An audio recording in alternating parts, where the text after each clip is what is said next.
Hello everyone, in today's lesson we're going to learn for loops in Python. Okay, now you can see a sample structure of for loop in Python.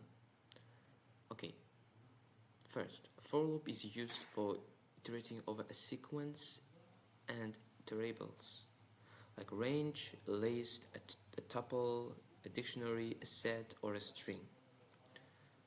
Now, here there is a structure of for loop. First, there is the syntax of for loop, for, and then a variable name in red is I, and we should write in range, brackets, and then we should give the range. Now the range is the endpoint. Here the endpoint is 5. So there are definite iterations, total of 5. Now and then after a colon there is a body of for loop. This body will execute till the last item of a sequence. After it there is an else block.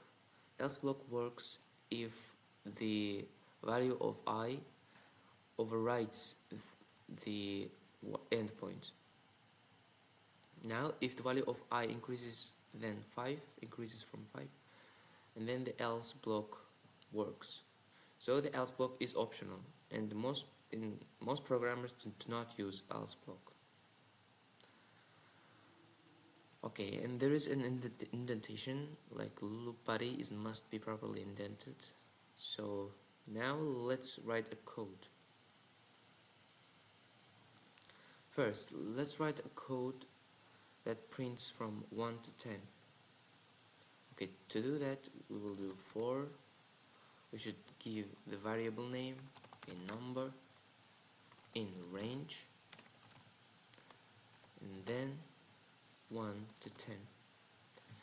Now you will see something that occurs with this range, and then I will explain it.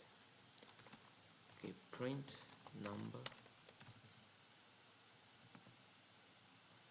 Now it printed from 1 to 9. So it always runs -1. The endpoint should be always, the endpoint will be -1. If you put 10, it will print until 9. So you should always increment it to 1. Now it printed from 1 to 10. Okay, let's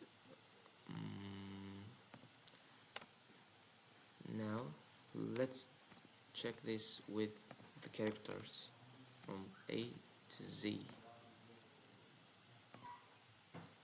Then we will do this character.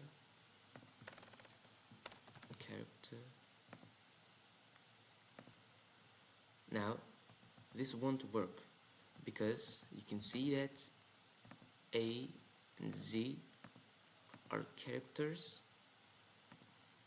like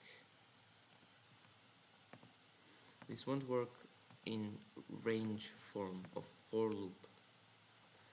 Now you can do from 1 to 100. Let's do this number.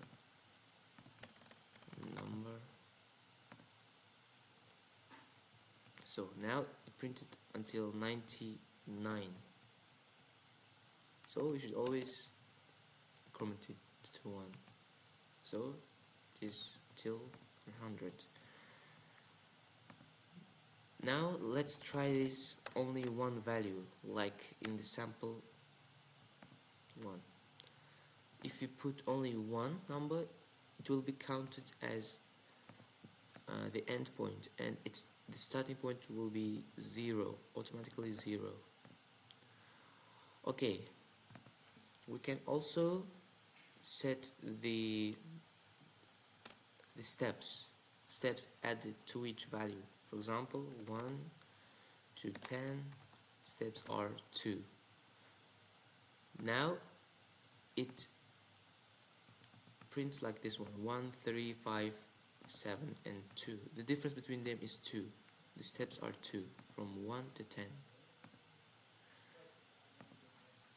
It was before, if you do not write the steps, it's automatically 1. It's automatically 1. The steps are 1. So you can also put the steps here, like if you want 5, 1 and 6. So this was for today's lesson of for loops in Python. Thank you for your attention.